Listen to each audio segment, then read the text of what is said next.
Tuhan yang layak kami agungkan. Biarlah nama Tuhan semakin masyhur di tempat ini. Nama Tuhan selalu ditinggikan di tempat ini. Biarlah hari ini kita boleh memuliakan Tuhan di tempat ini, karena Tuhan begitu baik dalam hidup kita. Amin. Tuhan tidak pernah meninggalkan kita, saudara. Sama saja firman Tuhan seperti nasi, kemudian basi dan akhirnya dibuang. Jangan sampai firman Tuhan seperti nasi basi. Firman Tuhan ini harus selalu kita nikmati. Karena makanan rohani kita adalah ibadah. Makanan rohani kita adalah firman Tuhan. Tanpa kita ibadah, tanpa kita bersekutu dengan Tuhan, tanpa kita firman Tuhan, maka rohani kita akan lapar. Itu sebabnya mengapa kita tidak bertumbuh dalam iman, karena kita tidak mengimani firman Tuhan. Coba kalau kita mengimani firman Tuhan dan terus mau mengambil bagian dalam firman Tuhan, ya, melakukan firman Tuhan, maka saya yakin dan percaya kehidupan kita berubah dan orang lain akan melihat, oh ternyata ini orangnya luar biasa. Saudara, mari kita menjadi berkat buat orang lain. Baik lakukan firman Tuhan, taat kepada firman Tuhan, itulah yang terpenting dalam hidup kita. Yohanes 15 ayat yang kelima, kita baca satu ayat ini saja. Amalah pokok anggur dan kamulah ranting-rantingnya. Barang siapa tinggal di dalam aku dan aku di dalam dia, ia berbuah banyak, sebab di luar aku kamu tidak dapat berbuat apa-apa. Saudara yang dikasihi Tuhan, Yesus sendiri mengatakan, memberikan sebuah perumpamaan dalam sebuah pokok anggur. Kalau di tempat kita mungkin tidak ada kita lihat pokok anggur itu gimana. Apakah pokok anggur itu besar atau pokok anggur itu kecil? Siapa yang pernah lihat pokok anggur? Antum pernah lihat? Demikian nggak ada. Siapa yang pernah lihat pokok anggur? Kamu pernah lihat ya? Alif, Angkat tangan dia. Nggak ada yang lihat pokok anggur ya? Nah, kira-kira pokok apa? Pokok rambutan. Nah, kita semua ada pokok rambutan atau pokok durian. Kalau saya umpamakan ini di bahasa kita, ya, di kehidupan kita di sekarang, akulah pokok durian. Nah, kamulah ranting-rantingnya. Akulah pokok anggur dan kamulah ranting-ranting. Akulah pokok saham dan kamulah ranting-rantingnya. Seolah-olah seperti itu. Pernah lihat saham? Nah. Masa sih? Siapa yang pernah lihat saham? Angkat tangan. Nah, semua. Semua pasti lihat saham atau ya, atau mungkin sudah bertumbuh, kemudian mau dipangkas, artinya sudah lepas dari pokoknya, ya kan? Nah, kira-kira saham ini nggak ditanam, dibiarkan aja begitu, hidup atau mati? Nah, lihat pokok saham yang sudah rontok, dahannya udah rontok. Apa yang terjadi? Yang mati yang mana? Pokoknya atau rantingnya? Ranting, ya kan? Kira-kira rantingnya bisa berbuah nggak? Kalau udah lepas dari pokoknya? Tidak. Jadi saham itu perlu berbuah kalau rantingnya ini tinggal di pokoknya. Rantingnya itu tidak tinggal di dalam pokoknya, apa yang Yesus katakan tadi, maka ranting itu tidak akan berbuah. Bagaimana kita bisa menghasilkan saham kalau saham kita tidak ditanam? Ya kan? Bagaimana kita bisa menghasilkan saham kalau sahamnya, rantingnya itu tidak tinggal di dalam pokok saham, tapi tinggalnya di samping perlu sejenis. Jadi kalau saham tidak tinggal di dalam ranting pokok saham, maka saham itu tidak akan berbuah. Itulah yang Yesus umpamakan kalau kita tidak tinggal di dalam Yesus. Ya, Yesus mengatakan dirinya adalah pokok anggur, atau kita katakan Yesus itu pokok sahamnya. Dan kita ini adalah rantingnya yang harus tinggal bersama dengan Tuhan, yang harus tinggal menempel dengan Tuhan. Bukan hanya menyamping. Kita jangan dekat, tapi kita tinggal di dalam Tuhan. Ternyata ada perbedaan, saudara. Kita dekat dengan Tuhan, dengan tinggal dalam Tuhan, itu berbeda. Kalau dekat dengan Tuhan, itu belum tentu dia hidupnya sama seperti Tuhan. Itu tidak mungkin dia melakukannya, karena dia hanya tinggal. Tapi kalau dia tinggal di dalam, ini saya cabut masukkan di sini, itu tinggal di dalam namanya. Tapi kalau ini apa? Nyamping.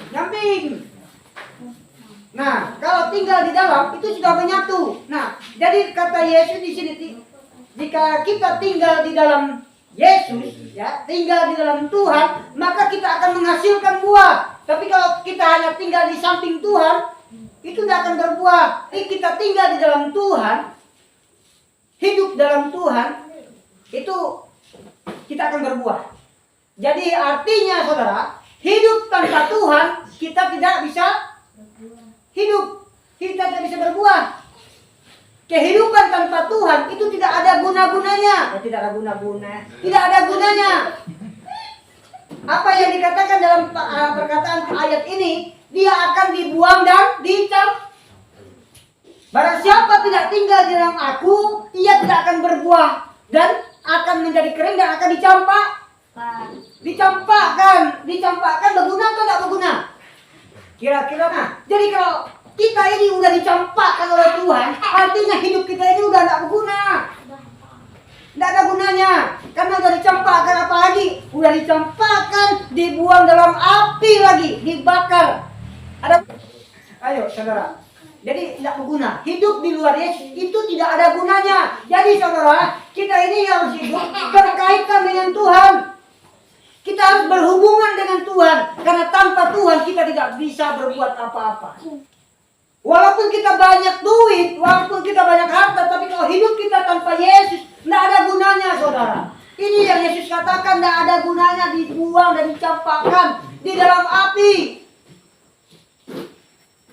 Sadis enggak? Sadis enggak Tuhan?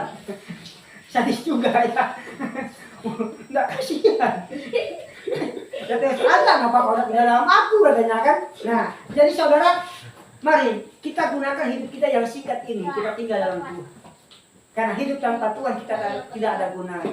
Hidup tanpa persekutuan dengan Tuhan, hidup tanpa ibadah, tidak ada gunanya. Apa gunanya kita punya harta tapi kita nggak ibadah? Nggak ada gunanya, saudara. Ujung-ujungnya apa? Dibuang dan dicampakkan. Untuk apa kita punya gelar tinggi-tinggi? S1, S2, S3, S3, tapi kita tidak tinggal dalam Tuhan, kita tidak hidup dalam Tuhan, tidak ada gunanya. Walaupun kita nggak sekolah, tapi kalau kita cinta Tuhan, kita tinggal dalam Tuhan, itu yang top bagi Tuhan. Amin? Setuju nggak? Walaupun kita nggak sekolah, walaupun kita nggak pintar, walaupun kita bodoh, tapi kalau kita tinggal dalam Tuhan, itulah yang Tuhan angkat jempol buat kita. Itu yang Tuhan mau. Walaupun kita pintar di sekolah, mendapat ranking 1, ranking 2, ranking 3. Tapi kalau kita tidak berdoa dan tidak mengandalkan Tuhan dalam hidup kita ini, tidak ada gunanya. Walaupun tahun ini kita panen saham 100 ton, 1 ton misalnya. Tapi kalau kita tidak memberikan kepada Tuhan hasil jadi lelah kita, tidak ada gunanya, saudara. Mengapa kadang-kadang hidup kita tidak diberkati? Karena kita tidak mengutamakan Tuhan. Mengapa kadang-kadang hidup kita terasa hampa? Rasa-rasa nggak ada gunanya rasanya ini. Mengapa kadang-kadang kita merasa tidak diberkati oleh Tuhan? Karena apa? Kita tidak mengutamakan Tuhan. Tapi walaupun penghasilan kita sedikit, tapi kalau kita mengutamakan Tuhan, memberikan persembahan kepada Tuhan, mengutamakan pekerjaan Tuhan, Tuhan akan berkati kita. Tuhan akan memberikan damai sejahtera. Walaupun kita tidak ada hasil hari ini, tapi damai sejahtera itu yang penting. Maka tinggal dalam Tuhan itu penting. Tanpa Tuhan, hidup kita sia-sia. 1 Timotius 4 ayat yang ke-8. Latihan badani terbatas gunanya, tetapi ibadah itu berguna dalam segala hal. Karena mengandung janji, baik untuk hidup ini maupun hidup yang akan datang. Saudara, apa dikatakan? Ibadah itu apa? Berguna. Kita hidup, kita nggak ada persekutuan, hidup kita nggak ada ibadah, kita nggak pernah kenal dengan Tuhan, maka nggak ada gunanya. Ibadah ini ada gunanya, saudara. Karena melalui ibadah Tuhan akan melihat, oh ini anakku yang setia, oh ini anakku yang selalu hadir. Tuhan nggak segan-segan kasih berkatnya buat kita. Bukan berkat untuk saat itu saja, tetapi berkat untuk masa yang akan datang, buat anak cucu ke depan. Tuhan pasti berkati, Tuhan pasti buka jalan, Tuhan pasti memberikan yang terbaik. Nah, inilah janji Tuhan. Jadi saudaraku dikasih Tuhan, ibadah itu berguna. Hidup dalam Tuhan itu berguna. Jangan sampai kita tidak tinggal dalam Tuhan. Jangan sampai kita jauh dari Tuhan. Mari kita semakin hari mendekatkan diri kepada Tuhan, supaya hidup kita berguna, supaya hidup kita diberkati oleh Tuhan, supaya kita berbuah.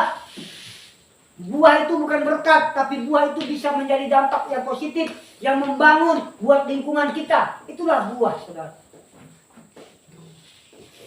Anak-anak kita bisa mencontoh, oh ternyata bapakku ini adalah orang yang setia, orang yang taat. Itu sebabnya aku juga harus taat.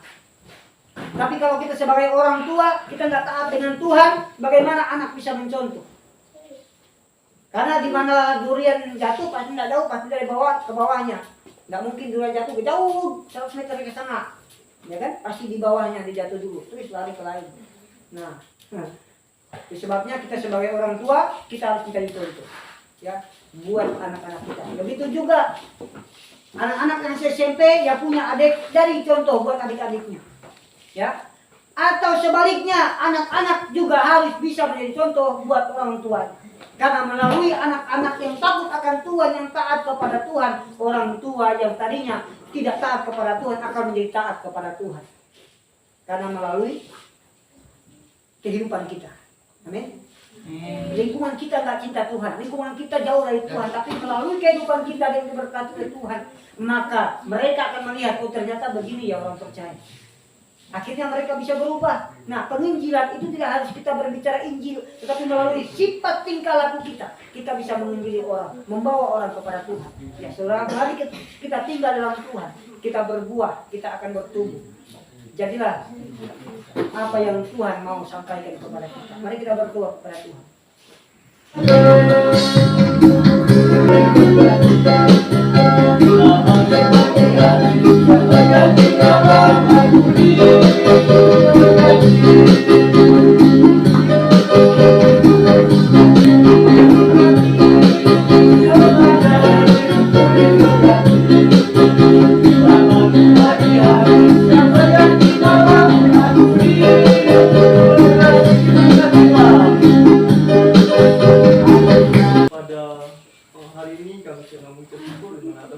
kesempatan yang Tuhan berikan kepada kami, dan kami juga telah memberikan yang terbaik. Oh, kami juga bersyukur di mana kesempatan yang Tuhan berikan.